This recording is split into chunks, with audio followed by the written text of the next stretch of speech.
नमस्कार. Ravet metro eco park बचाव समितीच्या वतीनं मी राजसाहेबांचं, हेमंत सरांचं आणि मनसेचं धन्यवाद देतो की पहिल्यांदा त्यांनी या नागरिकांच्या आणि पर्यावरणाच्या इश्यूला ची दखल घेत ते या ठिकाणी आले, सगळा विषय समजून घेतला.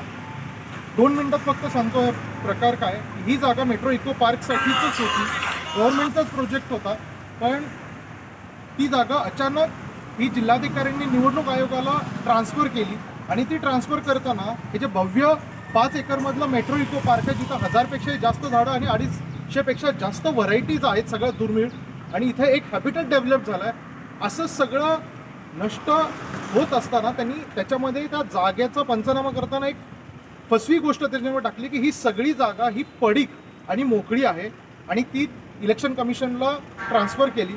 आणि त्याच्यानंतर एक क्षुल्लक कारण दाखवून त्यांनी ही जागा लॉक केली आणि आज झाडांना पाणी न देता आता जो महानगरपालिकेचा पंचनामा सांगतोय 140पेक्षा जास्त झाडं तोडली गेलेली आहेत. इलेक्शन कमिशननी PWD कडनं जे बांधकाम चालवलं आहे त्याला पालिकेने नोटीस दिली की हे अवैध बांधकाम हे थांबवा.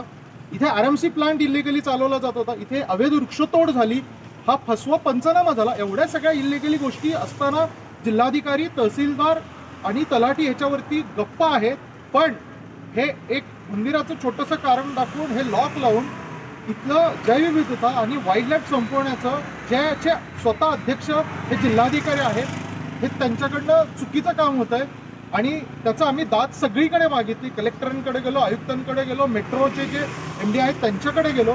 प्रशासन कुठेही ह्याच्यावरती प्रतिसाद द्यायला तयार नाही. आज 8वा दिवस आहे साखळी उपोषणाचा, त्याची देखील कोणी दखल घेतलं जात नाही आहे. पण आज या माध्यमातून मी हेमंत सरांचा आणि राजसाहेबांचा धन्यवाद मानतो की त्यांनी आता हा विषय घेतलेला, ह्याच्यामध्ये नागरिकांना आणि पर्यावरणाला न्याय मिळणार हे आपण नक्की सांगतो. धन्यवाद.